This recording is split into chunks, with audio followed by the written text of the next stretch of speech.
Tonight on ATVN, we'll tell you what the LAPD found inside a home of a man they say called threats against a local Muslim community center. Members of the garment industry took to the streets of downtown LA to protest. We'll explain what it is that's upsetting workers. California voter registration numbers are in after yesterday's deadline. Hear why Trojans should be unhappy about the turnout. Annenberg TV News is next.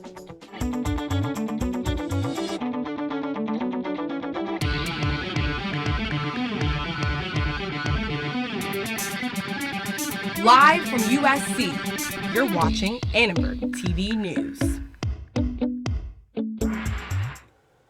The LAPD launched an investigation after the Islamic Center of Southern California received 2 suspicious calls last month. Good evening, I'm Aaron Hendel.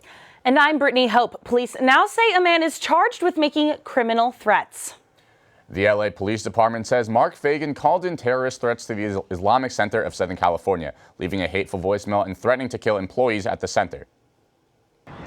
Detectives found 9 guns and 250 pounds of ammunition at Fagan's home in Agora Hills. They also uncovered several daunting posts he allegedly made to the Islamic Center's Facebook page. The LA-based organization obtained a restraining order against him and vowed that these kinds of hateful acts will not prevail. It is very heartwarming to always get together and show solidarity, standing shoulder to shoulder and saying, no, we will not allow hate to divide us. No, we will not allow hate to scare us. No, we will not allow hate to have us stop living our life on a day-to-day basis. The center stepped up security after Fagan's release on bail. The case will now go to the State Attorney General's office. Fagan is due back in court on November 10th.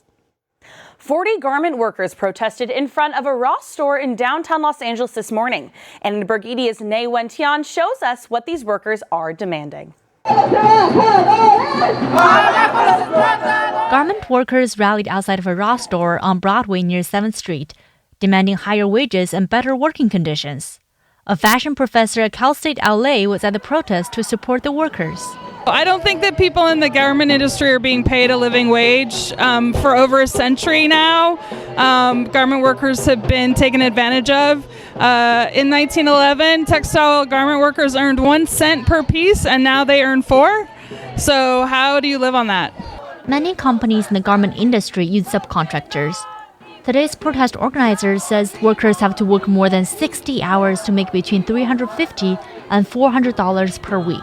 The protest consists of mainly Latino workers who do not speak much English.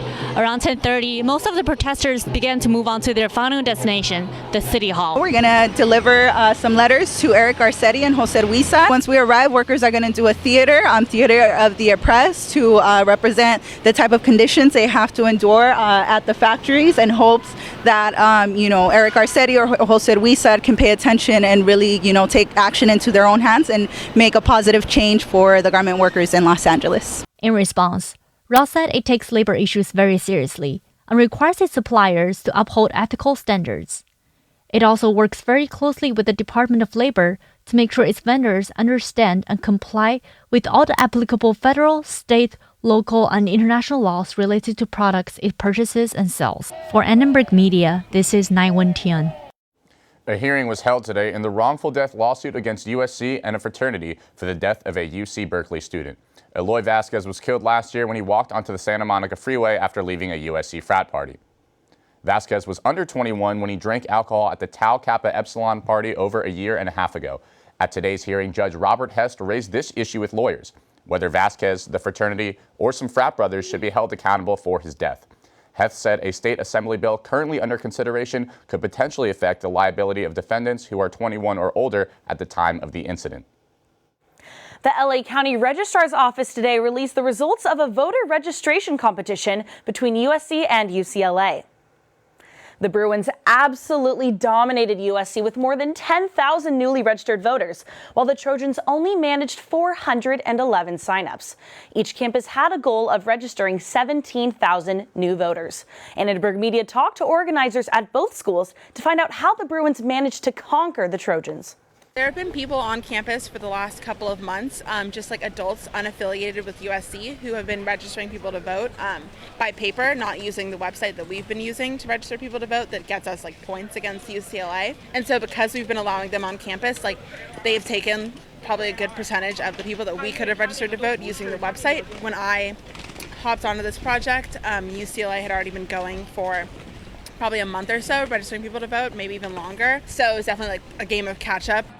As USC tried to catch up, UCLA successfully got the registration game down to a science. We started over the summer with this. We've worked with ORL very consistently with the Bruins Vote campaign. We did dorm storming, going into the dorms and registering students last spring. So that was kind of set up for the fall as well. We have members hitting students in every possible way. So when they go to get late night food on the Hill in our dorms, they're going to be hit by voter registration. At the football game last weekend, hit by voter registration. Walking to class, voter registration. They wake up on social media, it's voter registration in their email. We're stoked. As far as our leadership, we're very excited. This, like 10,000 is a lot of voters. Though USC lost this contest, hopefully the outcome will be different in a few weeks when the crosstown rivals meet on the football field. Election Day is just 2 weeks away. Let's go to Allie Meehan for the latest political news. Thanks, Aaron. Donald Trump spoke out against Obamacare at a rally in Florida today. A government report released Monday revealed premiums will increase next year for some people on the health care plan. The GOP candidate said the increase would negatively affect some of his employees, although he later said his company provides insurance for most of them. The U.S. Secretary of Health and Human Services also weighed in on the situation. All of my employees are having a tremendous problem with Obamacare. You folks, this is another group. Is that a correct statement? Do you provide health insurance to all these employees? I do, Dave. So none of them are on Obamacare? No, some of them, but most of them no. 150 million people in the United States have employer insurance. And in the last 6 years, 5 of those years have seen the slowest growth in premiums that are on record. So for 150 million people, this does not impact them. Former Secretary of State Colin Powell announced today he plans to vote for Hillary Clinton. Powell served as Secretary of State under President George W. Bush and is a retired 4-star general. He endorsed Barack Obama in both the 2008 and 2012 elections. Both parties are focusing efforts on the Senate now, as this election will decide the political makeup of Congress for at least the next 2 years. Hillary Clinton has turned her attention to down-ballot races by campaigning for Democratic senatorial candidates. GOP incumbents are facing close races in many states, including New Hampshire, Pennsylvania, and North Carolina, where very few points separate Democratic and Republican candidates in the polls. The Democrats need to capture 4 or 5 of the 34 Senate seats up for re-election, depending on which candidate is elected president, in order to obtain a majority. For more of our political coverage, go to uscannenbergmedia.com. Thanks, Allie. The Center for Biological Diversity released a petition to bring grizzly bears back into California. The center says the bears would improve ecosystems, but the state's Department for Fish and Wildlife disagrees. We started the petition to bring grizzly bears back to California because we believe that Fish and Wildlife Service is required to recover grizzly bears in more of their historic range. And there's currently no grizzly bears in California, despite there being suitable habitat. Jordan Traverso of the California Department of Fish and Wildlife said, quote, "I do not foresee our department utilizing our limited resources to complete a study like that. Their petition is akin to a grade schooler taking up signatures on whether or not green beans should stay on the menu." So far, 20,000 people have signed the online petition, hoping to convince officials to reintroduce this endangered and, some would say, dangerous animal. A federal judge in San Francisco has approved the largest auto scandal settlement in U.S. history. Volkswagen will have to pay nearly $15 billion for rigging engines to pass emissions tests. The $14.7 billion settlement will affect 475,000 Audi and Volkswagen owners. The company will pay $10 billion to buy back or repair cars. Drivers will receive up to $10,000. Volkswagen will also pay nearly $3 billion for environmental programs, $2 billion to promote zero-emission vehicles, and more than $300 million for attorneys. It was a down day on Wall Street after the release of disappointing earnings reports. The Dow fell close to 54 points to stop just above 18,000, while the Nasdaq followed suit, falling 26 points to the low 5,000s. USC administrators hosted an event to demonstrate the university's commitment to creating a more inclusive environment. But do the Trojans think the university is doing enough? And craving Mexican food for dinner? We'll tell you why guacamole might be left off the menu. And learn how one local business is fighting for food justice.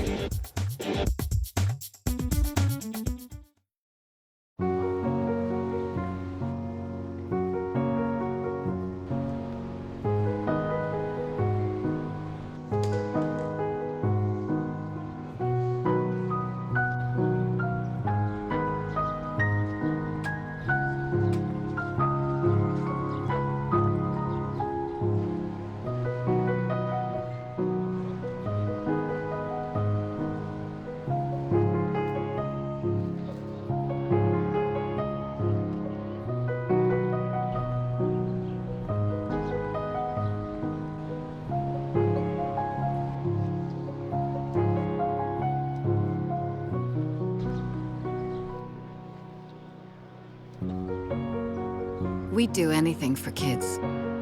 Yet 1 in 5 children in the U.S. struggle with hunger. Help end childhood hunger near you. Learn how at feedingamerica.org.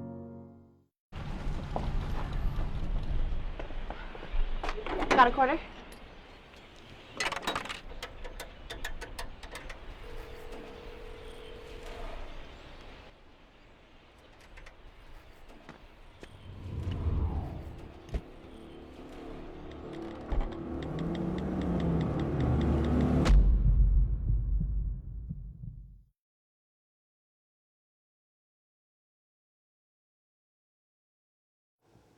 Eating healthy can be difficult in many disadvantaged communities. Annenberg Media's Ethan Varian takes a look at one restaurant trying to make nutritious food available in South LA. Every Table is a new grab-and-go restaurant offering healthy meals at affordable prices. Customers in South LA can buy prepared dishes like kale chicken salad and Cajun blackened fish for as low as $3.99. I always drive by and see it around here and I say, I gotta go in. I was going to Starbucks actually. Nonprofits and advocacy groups have grown in the past few years to make healthy food available to more people. Every Table plans to open 20 storefronts across the country next year, including a location in downtown LA. I guess a core value for us is that no one is left behind and that we're completely inclusive. And from that, I think there's like a deep respect for every single person and pride that comes from being able to do something for yourself and do something for your community. Every Table is a for-profit company, but it shares a similar mission with many food justice groups. Many of these groups gathered at City Hall for Food Day, an event to raise awareness for food access. We're here celebrating Food Day at City Hall to create a space where all of the amazing community members and groups and government entities too and industry partners who are working on food issues. While critics say there's relatively little evidence to show that food justice programs make poor neighborhoods healthier, advocates say providing choice is the first step in creating a healthier culture surrounding food. It's a very emotional issue. It's a personal and cultural issue, food, and so it's definitely a lifetime's process. For Annenberg Media, I'm Ethan Varian. If you are an avocado lover, be prepared to spend even more money for your guacamole. There's an avocado shortage, and here's why. Avocado workers in Mexico are on strike for higher wages. This has created a major shortage. Last year, about 45 million pounds of avocados were imported every week. But last week, that number dropped to 8.5 million. Restaurants around the USC campus like La Taquiza are feeling the effect already. We had to raise the prices and cut down on the amount of guacamole or avocado. And we can't sell extra guacamole or avocado because the prices went up like 700% over a 3-day period. And they're still high. The average price in the past for a carton of avocados was $40. Now the price has tripled to as much as $120, and imports are down 60%. Avocado prices might be on the rise, but USC students don't have to worry.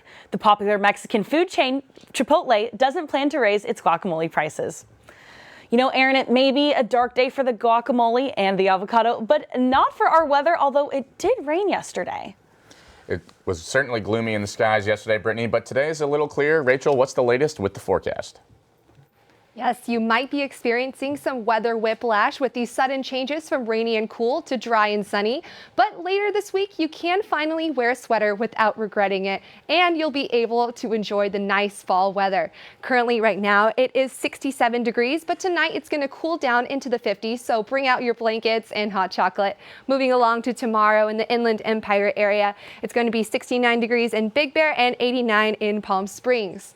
Looking ahead to the coastal area in Malibu, it's going to be 68 and Simi Valley is 78. And here where we are at the USC area, it's still going to be sunny at 76 degrees, but we are starting to experience cooler temperatures and more clouds. And I don't want to make any promises, but possibly some rain. Let's take a look at the 5-day forecast. 78 on Thursday being the warmest, but also a chance of rain there. And Friday, it might rain 71 degrees. So we'll see about some rain. Even though it's getting cloudy and cooler, the sun's rays can still do damage. One dermatologist I talked to warned me about the sun's harmful effects and offered skincare tips. Summer is over, but the sun is still out. And one dermatologist has a warning. The incidence of melanoma has gone up. More and more young people are getting it. It's real, it's serious. Putting that sunblock on, reapplying it. If a tube of sunblock is lasting you 6 months, you're not doing it right. The dermatologist I spoke to said wearing sunscreen with SPF 30 and above can help protect against the sun's powerful rays. But many just don't bother. I don't wear sunscreen every day because I've never had a sunburn, so I feel like I know I need it, but students who don't wear sunscreen now might be sorry later. The number one regret that my patients have is if they could just go back in time and just put that sunblock on, because it makes such a dramatic difference in how you look and how you age. And don't forget about your eyes. Wear a hat or sunglasses that have UV protection because, believe it or not, your eyeballs can get sunburned too. So guys, I know it's fall, but do you guys wear sunscreen? You know, I am one of those people, even in the summer, I'm not wearing sunscreen and I always regret it. I know I should, especially when I age, but I just can't get in the habit. Guys, I don't think it's any secret. I am a little pale skinned and I don't always wear sunscreen, but I always regret it when I don't. Rachel, great work as always. Thanks so much. Diversity is a hot topic of conversation here at USC. The university has taken steps to make the campus more inclusive, but some believe there's still room for improvement. Annenberg Media's Christina Galvin shows us what Together USC is doing about it.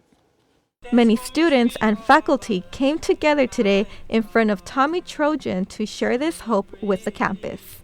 We have seen an increase in students letting us know about concerns about bias. And so we've been able to help better educate the community about issues around bias and helping students to feel included. We've also seen an increase in reports of students who are worried about other students and they want to help those students as much as they can. Time that the event Together USC takes place on campus. The event aims to promote diversity and inclusion. While there seems to be more diversity within the student body, a USC News report says about 2/3 of professors are white. Undergraduate student president Edwin Saucedo says more needs to be done to diversify the faculty. Yeah, so I think one of the big ones is recruiting and hiring more faculty of color. I think we still see a big gap compared to other institutions. Taya Lee says that she feels included on campus, but she agrees that the faculty has to be more diverse. Classes are not taught by usually people of color or different cultures. Like even classes like about African Americans, about these things, they're not always taught by people who live that life. Together, USC wants students to connect with each other instead of staying in silos, so they can learn from one another and become more of an inclusive community. For Annenberg Media, I'm Christina Galvan. Our Trojan football team is fresh off a bye week and prepared for their Thursday night game. That's right, Aaron, and with the World Series and the NBA starting, the world of sports is heating up. Let's toss it to our sports anchor, Jeff Dubroff. Thanks, guys. The USC football team will face a high-powered offense against the Cal Bears this week. The women's soccer team picked up another victory and now look ahead to a couple of road games. And the Cubs and the Indians officially began the Fall Classic tonight. We have all of this and more when we return. Why is Connor having trouble focusing in school? Having trouble finding Connor's middle school? Would you like directions? No, why is Connor having trouble focusing in school? Finding lowest airfare to Istanbul. No, I'm tired of fighting with him over homework. Home, walk, restaurant. Need a review? No, I need help. He's very smart, but his mind wanders. He's disorganized. I think I understand. Oh, good. French fries. Finding best potatoes. No! Russet. Fingerling. Yukon Bowl. Why don't you understand me? Sorry, I was trying to show how Connor feels every day. Frustrating, isn't it? Redirecting to understood.org. For the 1 in 5 kids with learning and attention issues, this is what life can feel like. Explore understood.org, a free online resource about learning and attention issues, designed to help your child thrive in school and in life. Understood.org, because understanding is everything.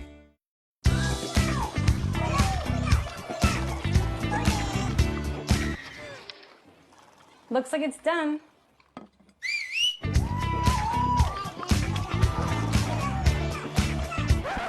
Don't let salmonella get funky with your chicken. On average, 1 in 6 Americans will get a foodborne illness this year. You can't see these microbes, but they might be there. So learn the right temperature to cook each type of meat. Keep your family safe at foodsafety.gov. We are back, and it is time for sports. The USC Trojans will try to extend their win streak to 4 games when they play their rival from the north, the Cal Bears, this Thursday. Both the Trojans and the Bears will come into this game with records of 4-3 and are looking to continue their upward trends behind their powerful offenses. Looking at how these two potent offenses compare, the Cal offense is averaging nearly 20 more points per game than the Trojans and almost putting up 100 more yards per game as well. It is safe to say that this could be an offensive showdown. The USC women's soccer team took down both Washington and Washington State this past weekend and now in the home stretch with 3 remaining games in the season. The number 6 women of Troy are now 13-3 on the season and will experience some colder weather this weekend when they play both Utah and Colorado on the road. They will need the continued great play of Sammy Jo Prudhomme, who was awarded her 2nd Pac-12 Goalkeeper of the Week award. I definitely feel like the momentum's very strong. It's each game goes on, it keeps building up and everyone gets so excited and there's a lot of good vibes and good energy going on. I feel like we have a lot of confidence and I feel like everyone has each other's backs on the field. So I feel like everyone goes out and knows the other person's going to do their job so you can focus on yourself. The Trojans are currently tied for first in the Pac-12 with Stanford and will look to clinch a conference title in their final 3 games. Once again, the number 3 USC men's water polo team picked up a victory this past weekend, and with 4 games left in the regular season, the men of Troy look to finish the season off strong. We're definitely getting ready to beat them, to sort of make a revenge because they beat us up there in their own pool, and because they're one of our main opponents this season. The Trojans will play 2 games this weekend, one of which is against the number 2 California Golden Bears at home this Saturday.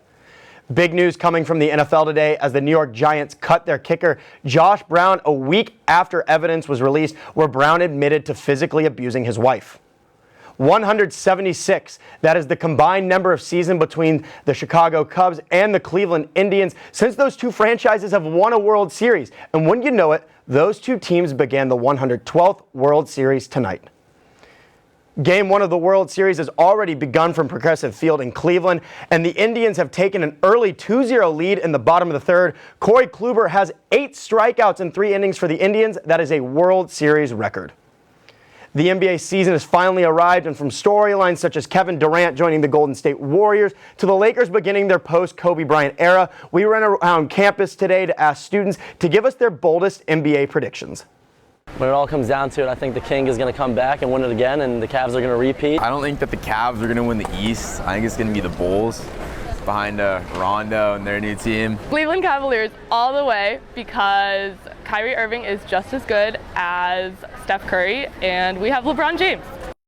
Now, this wouldn't be any fun if I wasn't allowed to give my take, so here it is, a look at my NBA predictions for this season. Winning the championship, it's hard to go against Golden State after the Warriors signed Kevin Durant this past summer. However, my MVP is the Spurs' Kawhi Leonard. Everyone's hopping on this Russell Westbrook bandwagon, but look for Leonard to break out this season. My biggest surprise team will be the Utah Jazz. They added a lot of nice pieces this season, including George Hill to boost their offense. And finally, my biggest bust will be the New York Knicks.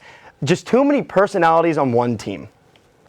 The Cleveland Cavaliers are currently beginning their title defense right now against the New York Knicks, and the Golden State Warriors will take on the San Antonio Spurs tonight at 7:30. After last week's show, our very own Kaylee Heck said, Jeffrey, there's no way you can find anything better than what you had last week for my Something Strange segment, but get ready to be proven wrong because what I found this week takes it to a whole new level. Everyone knows what photobombing is, but this one fan at the Celtics-Knicks game takes it to a step further. Taking a sip of his beverage, he looks at the camera and lets the floodgates open. The drink spills all over himself, but watch it in slow motion to get a better look. Yes, that's funny and all, but I mean, that's just a waste of money and quite honestly, a waste of a good drink right there. But hey, whatever floats your boat, man. I've seen photobombs. That's got to be #1 in my book. Oh, that is a good one. And if you also see in the back a woman in a striped shirt goes and waves at the camera too, I mean, it's a masterpiece. Jeff, you're absolutely right about the money factor. Those beers are probably, what, 12, 13 bucks at these games? But hey, to each his own, right? Thanks so much. The World Series has only just gotten started, but Cubs fans are already reaping the rewards for victory. We'll show you why after the break. Guess what? I have some news for you. There's free food right there, junk food. Do you see that truck? Oh, jeez. It's a 2 Michelin star chef. All for free, ladies and gentlemen. All for free. Here we have a panzanella with summer vegetables and pesto. Enjoy. How we doing? Fantastic. So what do you got going on underneath that plate there? This food is really about to be thrown away. Yeah. Bro? Is there something wrong with this food? Where did you get it from? From farmers markets. They put aside the ugly vegetables and the ugly fruits. Carrot top, soft avocados. It was all food that was going to be discarded. Even the drink you had is made from like a little bruised peach. Did it taste a little bruised? Great. It was good.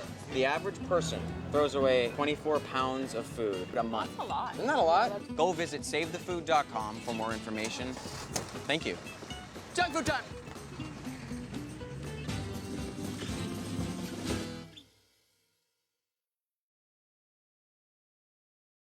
Adventure can be found anywhere, but the best place to start is in the forest. I spy something beginning with S. Snow? No. Snow-covered trees. Nothing to do with snow. Head outside to discover incredible animals and beautiful plants that come together to create an unforgettable adventure. Wow. So grab your loved ones. Don't even. And explore a world of possibilities. Come on, this way. Visit discovertheforest.org to find the closest forest or park to you. It's time for Pink's Hot Dogs to pay up. When the Dodgers lost to the Cubs, Pink's Hot Dogs of LA lost a bet with the Wiener Circle of Chicago. The owner of Pink's is paying for the first 108 customers at the Wiener Circle and will donate $1,980 to charity. It's a done deal. Right now, I mean, the bets are over.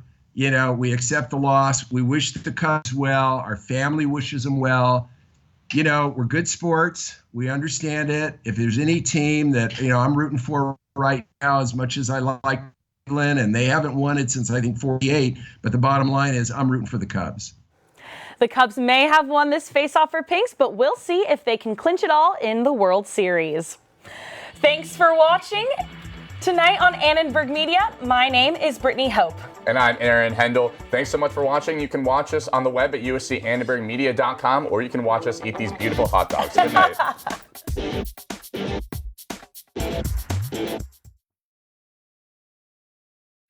Here's your check.